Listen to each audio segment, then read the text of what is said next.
চাচি, আপনি কি কোনো কাজ করতে পারেন? না বাবা, কোনো কাজই করতে পারেন না? না। চাচি, আপনি নামাজ কালাম পড়েন? করি বাবা। হ্যাঁ, আপনি নামাজ পড়বেন, আল্লাহর কাছে দোয়া করবেন।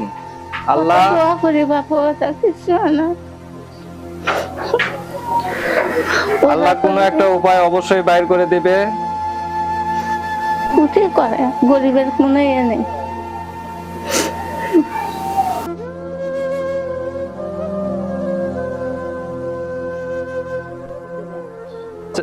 চাচি, হ্যাঁ, এখন আমাদের পক্ষ থেকে আপনার জন্য সামান্য সহযোগিতা, এই টাকাটা আপনি রাখেন। আচ্ছা, আলহামদুলিল্লাহ। আমাদের জন্য দোয়া করবেন, আমরা যেন অসহায় মানুষদের পাশে দাঁড়াতে পারি। আসসালামু আলাইকুম। ওয়ালাইকুম সালাম।